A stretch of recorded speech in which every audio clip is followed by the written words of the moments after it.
So the topic for today is screening, assessment, and diagnosis, the conflicts of interest.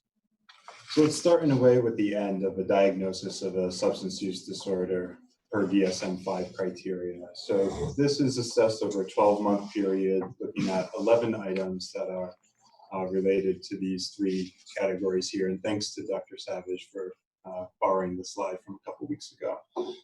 But really loss of control over the drug, continued use despite harm and physiologic impact. So just quickly going through them, using larger amounts or over a longer period of time, persistent, unsuccessful efforts to cut down or control use, great deal of time spent using, obtaining, recovering, craving, and then regarding the continued use despite harm criteria, failure to fulfill major role obligations, persistent social interpersonal problems, important activities given up, use in physically hazardous situations, use despite physical or psychological problems that are likely caused by the substance, and then tolerance or withdrawal. And again, this is over a 12-month period and rated mild, moderate, or severe, depending on the number of items. But there are other important definitions to consider beyond substance use disorders, considering, for example, with alcohol in particular, at risk or binge drinking. So these are the limits of lower risk drinking for adults. For men under the age of 65, no more than 4 drinks per day and no more than a total of 14 drinks per week. And for women under the age of 65 or for older adults, no more than 3 drinks per day and no more than 7 drinks per week. And above those would be considered at-risk drinking or binge drinking. And these are also in line with the US dietary recommendations of up to 1 drink per day for women or 2 drinks per day for men. It's important to consider what a standard drink is when determining those definitions. So a standard drink is considered 14 grams of ethanol, which is 12 ounces of a sort of typical 5% alcohol content beer. For beer with higher alcohol content, it's about 8 or 9 ounces. For wine, that's about 12% alcohol, 5 ounces. And for liquor, 80 proof spirits, which is 40% alcohol, 1.5 ounces.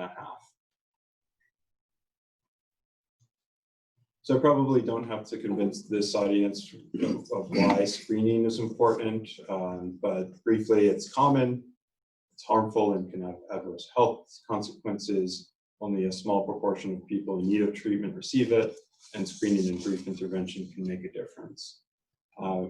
In screening, we're often talking about primary care setting, where time is limited, there's a lot to do, and there's a need to just perform screening in a relatively concise time period. Therefore, standardized screening tools have an important role. Screening and brief intervention often go hand in hand.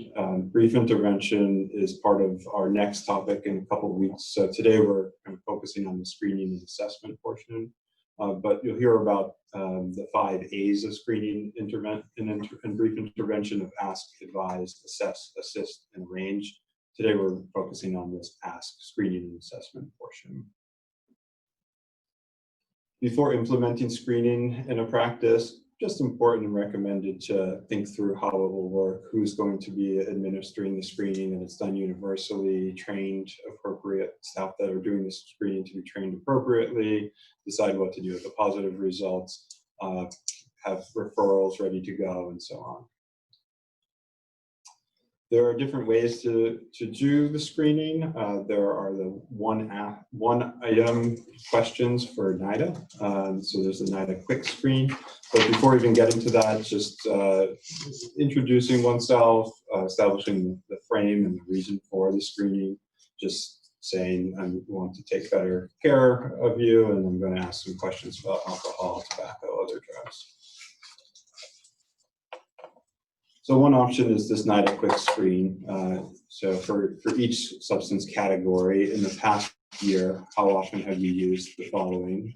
So alcohol for men, how often have you drank 5 or more drinks in a day? And so on down the line. Tobacco, prescription drugs for non-medical reasons, or illegal drugs. If negative, negative screen, it's complete reinforced abstinence. If positive, then proceed with the more detailed assessment depending on the substance.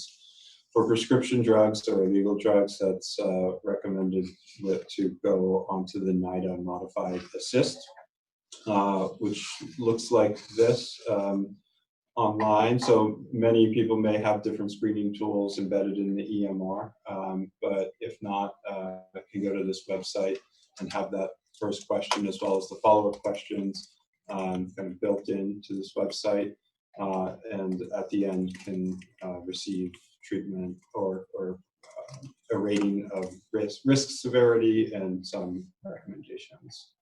So this is what that website looks like. The NIDA modified assist is very good. It has one disadvantage in that if someone screens positive on multiple substances, it can get quite detailed and somewhat lengthy. And there are many other good screening tools available as well. Common ones include the Audit or Audit C for alcohol, or the DAST for other substances. And this is just to show the audit, 10 questions scored. The scoring is fairly intuitive based on those responses there. A scoring of 7 or more than 7 associated with harmful or hazardous drinking, and higher scoring, while not a diagnosis of an alcohol use disorder, more likely to indicate an alcohol use disorder. And the Audit C is a condensed version with those first 3 questions.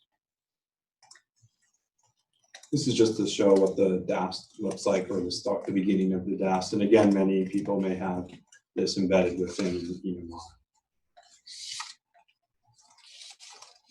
So screening is not an assessment, or does not make the diagnosis itself, but information from the screening tool can be used to guide an assessment. This is just an example of using the CAGE, a well-known screening tool, but not typically used currently because it focuses on lifetime use and more severe alcohol use, and doesn't capture the range of unhealthy substance use. But just an example that if positive questions through screening questions can invite opportunity to ask further follow-up questions and help to guide the assessment.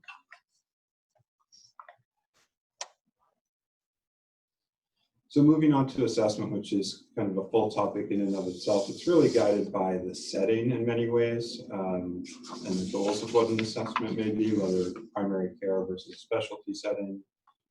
But just important to note that perhaps more than any other medical problem, there's a range of sources of information that will help to make a diagnosis and provide information. So patient history, including developmental history, trauma, legal history, and so on, physical exam appearance, but also toxicology testing, collateral from friends of the family is very important, as well as review of prescription drug monitoring programs.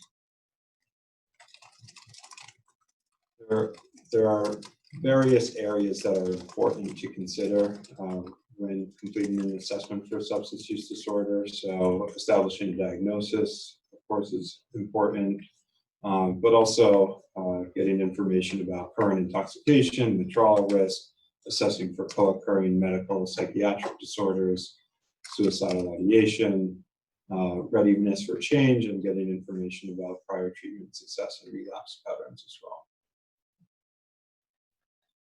In a primary care setting, that can be a challenge to gather all that information in one visit. If there's a need to really focus the assessment, probably what would be most helpful to focus on beyond safety, getting an idea of the severity and frequency of use of substance, and then readiness for change, because that's really going to guide your next steps in terms of planning follow-up or referral.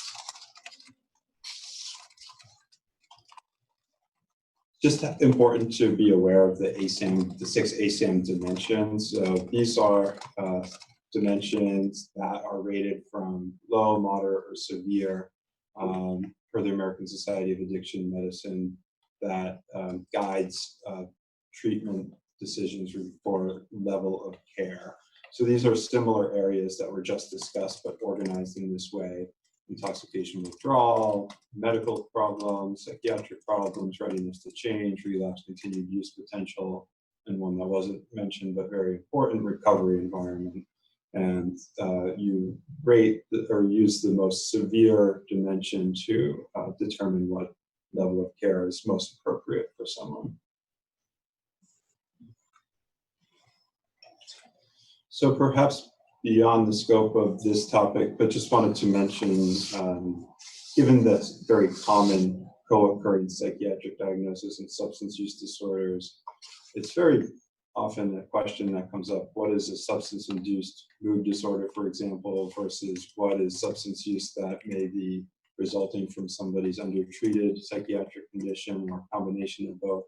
So just a few themes that are helpful in making that assessment.